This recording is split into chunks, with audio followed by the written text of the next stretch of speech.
அதுக்கு தான் நம்ம வந்துருக்கோம். ஏன்னா எல்லாம் எல்லாமே கொடுக்க தயாராக இருக்காங்க. எல்லாம் நீங்க கேட்ட எல்லா விஷயத்தையும் தரதுக்கு தயாராக. அதுக்கு தான் எல்லாம் உங்களை கூட்டிட்டு வந்தான். நமக்கு நிறைய வேலை இருக்கு, அதுக்கு அல்லாவுக்கு நிறைய வேலை இருக்கு. இதுக்கு மத்தியில் எல்லாம் நம்மளை தேர்ந்தெடுக்கிறான். யாரெல்லாம் வரணும், யாரெல்லாம் அவனுடைய பைத்துல்லாவுக்கு வரணும் அப்படின்ற அடிப்படையில் எல்லாம் நம்மளை தேர்ந்தெடுத்து இங்கே கூட சில நம்ம செய்யறதுக்கு ஆயத்தமாகிட்டு இருக்கோம். இன்னொரு முக்கியமான விஷயம், செஞ்சவங்க இருப்பீங்க, செஞ்சவங்க இருப்பீங்க, அஜி செஞ்சவங்க இருப்பீங்க, நிறைய அமல்கள் அல்ஹம்துலில்லாஹ் செஞ்சிருப்பீங்க. ஒவ்வொரு அமல்களையும் கேட்டு விலகி செய்யும் போது அந்த அமல் உயிரோட்டம் உள்ள அமலாக இருக்கும். ஏன்னா இங்கே நமக்கு எந்த வேலையுமே இல்லை, அமல் செய்ய மட்டும்தான் வந்திருக்கும். அமல் செஞ்ச நன்மை, நோன்பு வச்ச நன்மை, தூங்கினா நன்மை. ரமலானுடைய சமாச்சாரத்தில் ரமலான் நோன்பு வச்சிருக்கோம், தூங்கினா கூட நன்மை. அதுக்காக சொல்லிட்டு ஒரேதா நோம்புலே தூங்கக்கூடாது, ஏன்னா நன்மை போயிடும். நம்ம ஊரில் போய் நம்ம தூங்கிக்கலாம். இப்போ நம்ம இன்ஷா அல்லாஹ் நேராக காபாவுக்கு போகிறோம். விசுவாலிசம் சொன்னாங்க, முதல் காபாவை பார்க்கக்கூடிய கண் நரகம் தீண்டாது. முதல் காபாவை பார்க்கக்கூடிய கண் நரகம் தீண்டாதுன்னு சொல்றாங்க. எந்த பொருள் உங்களுடைய பொருள் காபாவை தொடுகிறதோ அந்த பொருள் நரகம் தீண்டாதுன்னு சொல்றாங்க இஸ்லாம். அப்போ முதல் நம்ம காபாக்குள்ள போறோம். நீங்க கேட்கக்கூடிய ஒரு துவா கபலாயிடும். என்ன கேட்கலாம்? முதல் காபாக்குள்ள போறோம், என்ன கேட்கலாம்? அது சொல்லுங்க. நான் சொல்றது உங்களுக்கு என்ன விளங்குது? முதல் காபாவை போய் பார்க்குறோம்.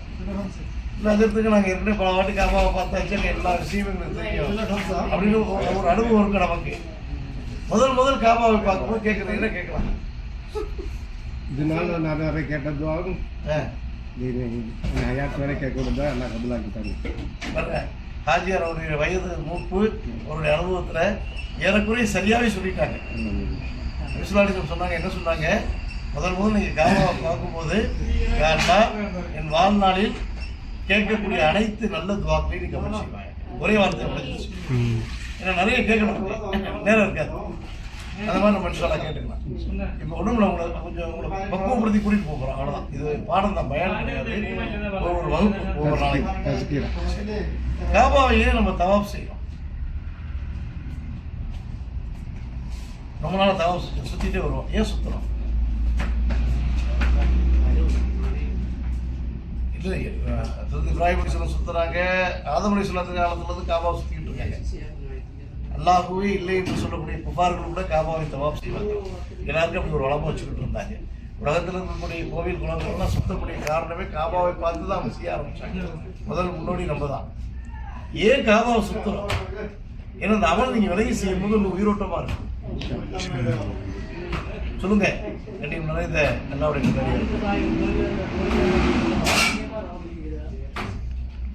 சுருக்கமா வந்து காபா தான் உலகத்துடைய மத்திய புள்ளி. இந்த உலகத்தை அல்லாஹ் இங்கிருந்து தான் ஆரம்பிக்கலாம். இப்ப நம்ம இருக்கோமே இந்த பகுதியை தான் அல்லாஹ் முதல் உலகத்துல அப்படி உருவாக்கலாம். இந்த காபாவுக்கு நேரா மேல மஸ்ஜித் மஹமூர் அப்படின்னு சொல்லக்கூடிய ஒரு மஸ்ஜித், பைத்துல் மஹமூர். அங்கே மலக்குமார்கள் தவாப் செஞ்சுட்டு இருப்பாங்க. அதுக்கு மேலே அல்லாவுடைய குருஷ், அதை தாண்டி மேலே அல்லாஹ் அங்கிருந்து ஒரு நாளைக்கு 120 வகையான நிகழ்மத்தில் இறக்கிட்டு இருக்காங்க. உங்களுக்கு அதிகமாக நன்மை வர்றதுக்கு காரணம் தான் அல்லாஹுவே நம்ம சுற்றி வர மாதிரி இந்த தவாஃபுடைய விஷயம். ஏன்னா தவாஃபுடைய விஷயம் அது ஃபர்லாயிருது. அப்போ அல்லாஹ் 120 வகையான நிகழ்மத்தை ஒரு நாளைக்கு இறக்குறான். உலகத்தில் இருக்கக்கூடிய எல்லா மஸ்ஜிதுகளுக்கும் ஒரே ஒரு நிகழ்மத்தில் தான் அல்லா இருக்கு. நம்ம ஊரில் எல்லா உலகமே இருக்கு பள்ளிவாசல், ஒரே 1% நல்லா இருக்கிறான். 119% எல்லாம் காபாவிலே இறக்குறான்.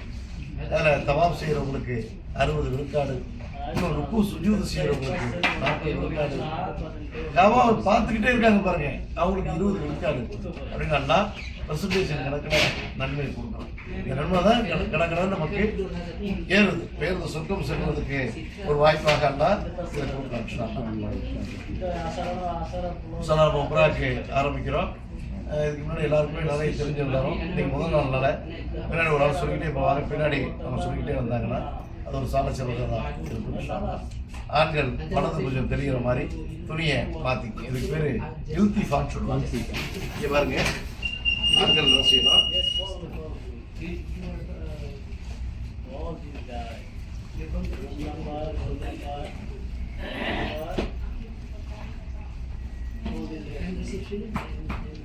அது கவனிங்க. இங்கே பாருங்க, ஆண்கள் இப்படி போட்டு வலது கை தெரிகிற மாதிரி, வலது கை.